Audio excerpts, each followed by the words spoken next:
अहिलेको अन्तरिम सरकार र न्यायालयको न्यायाधीशले बिहिबारको दिन हिजो बिहिबारको दिन पेशी रहेछ रवि लामेछानेको स्थगित गरिएको रहेछ।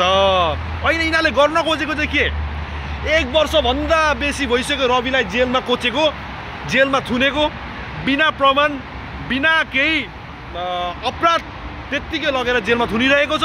झुटो मुद्दा झुटो आरोप लगाएर थुनिरहेको छ। राजनीतिक प्रतिशत साधेकै छ अनि विभिन्न प्रपञ्च र षड्यन्त्र गरेर जेलमा लगाएर थुनिरहेको छ। आज खोइ कानुन खोइ ठुक्क यो कानुनलाई यो कानुनलाई थुक्छु म यो कानुन हो यो कानुन हुँदा पनि होइन यो कानुन भनेर म मान्दिनँ। यो अन्तरिम सरकार र अबको न्यायालयको न्यायाधीश सम्पूर्ण न्यायाधीशहरूलाई यो भन्न चाहन्छु कि तिमीहरूले यस्तै व्यवहार गर्दै जाऊ न। काङ्ग्रेस एमालेको झोले माओवादीको झोले काङ्ग्रेस एमालेको पार्टीको कोटाबाट डाइरेक्ट नियुक्त भएको न्यायाधीश तिमीहरूले नि अझै पनि रवि लामेछानेलाई रिहाई नगर यसरी नै अल्झाइराख। चुनावभन्दा अगाडि यसरी नै गरिराख। अब केही दिनपछि डरलाग्दो आन्दोलन भएर तिमीहरूलाई घरबाट थुतेर निकालेर रोडमा निकालेर र अदालतबाट निकालेर घिसाड्दै ल्याएर निक्लिने गरी कुट्नेछन् र आगो लगाउनेछन् तिमीहरूलाई है। अस्ति अदालत मात्रै जल्यो अस्ति जेएनजीहरूको आन्दोलनमा अदालत मात्रै जलेको हो। अब चाहिँ तिमीहरू जल्छौ तिमीहरू घर र तिमीहरू जल्छौ क्या तिमीहरू अपराधीहरू दुष्टहरू ठुक्क तिमीहरू अपराधी पापीहरू।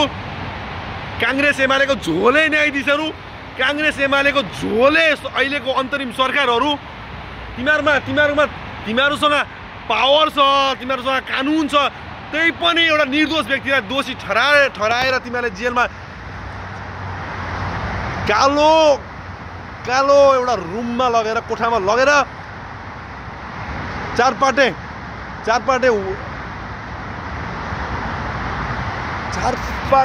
तिमीहरूले वाल चारपाटे भित्तामा लगेर तिमीहरूले थुनेर राखेका छौ क्या चोरहरू।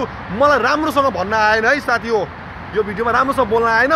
सक्दो सेयर लाइक गर्नुहोस्। ती चोरहरू भएको ठाउँमा ती दुष्टहरू भएको ठाउँमा पुगोस्। यतिसम्म यिनीहरू अपराधी छन् यतिसम्म दुष्टहरू छन् अझै पनि रवि लामेछानेलाई चुनाव लड्नै नदिने यिनीहरूको षड्यन्त्र छ।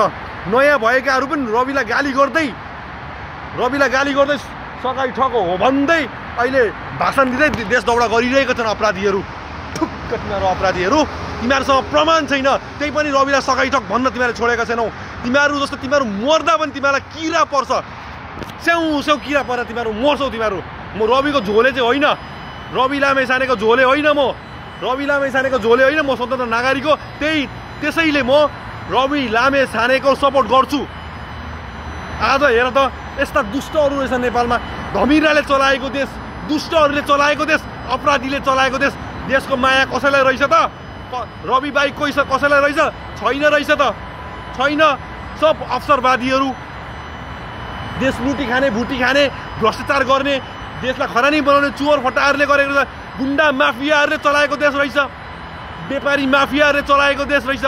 ठुक्क यो देश विदेशमा व्यापारीहरूले होइन भारतबाट आएका व्यापारीहरूले देश चलाउँदैन। अरू देशमा गयो भने रसिया जस्तो ठाउँमा जापान जस्तो ठाउँमा उनीहरूले चलाउनु पाउँदैन। त्यो देशको कानुनले चलाउँछ। तर यो नेपाल देशमा चाहिँ भारतबाट आएका व्यापारीहरू माडेहरूले चलाउँछ। नेपाल देश माडेहरूले कब्जा गरेको देश हो यो। विदेशीले कब्जा गरेको देश हो यो। अनि भित्रको रवि लामेछानेले न्याय पाउँछ। कैलाश सिरोयाले चलाएको देश हो यो। अनि न्याय पाउँछ रवि लामेछानेले। अहिलेको अन्तरिम सरकारमा रहेको जति पनि मन्त्रीहरू छ नि घरबाट मन्त्रालय कार्यालयबाट थुतेर निकालेर रोडमा कुटिनेछ आगो लगाइनेछ। आउनुहोस् न जेन्जी भाइहरू अब के हेरिरहेको तिमीहरू आओ सबै सम्पूर्ण नेपाली झोले नेपालीहरू आओ अब आन्दोलन गरौँ। एकचोटि देश र रविलाई न्याय दिउँ यही भन्न चाहन्छु म। किन नआउने हामीहरू आउनुपर्छ। अब एउटा निर्दोष व्यक्तिलाई लगेर जेलमा थुनिराख्दा तिमीहरूले थुनिराख्दा कुन नैतिकतामा कुन आधारमा थुन्यौ? प्रमाण देऊ हामीलाई। रविले सकाइ ठगेको रविले भ्रष्टाचार गरेको देश डुबाएको देश बेचेको र नेपाली जनतालाई 1 करोड नेपाली जनतालाई विदेशमा श्रमको निम्ति बेचेको यो हामीलाई प्रमाण देऊ। अनि हामी रविको विरोध गर्छौँ झोलेहरू।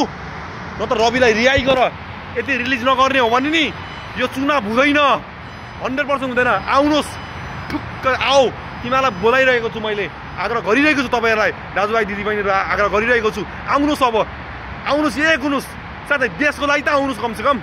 रविको लागि नभए देशको लागि त आउनुहोस् कि तपाईँहरू देशको लागि पनि आउनुहुन्न यो धमिराले चलाएको देश काङ्ग्रेस एमाले चलाइरहेको छ अहिले देश नाम मात्रै जेएनजीको सरकार नाम छ यहाँ सुशीला कार्कीले के अरे ऊ अन्तर्वार्तामा प्रधानमन्त्री हुनुभन्दा अगाडि अन्तर्वार्तामा के भनेको थियो रविलाई अन्याय भएको छ रविलाई निर्दोष मान्छेलाई लगेर जेलमा थुन्ने 4-4 5-5 अदालत घुमाउने भनेर भन्ने आज प्रधानमन्त्रीले आज भनिरहेको छ कि रवि नै सकाइ ठको खोइ त तिम्रो बोली कहाँ गयो ठुक्क प्रधानमन्त्री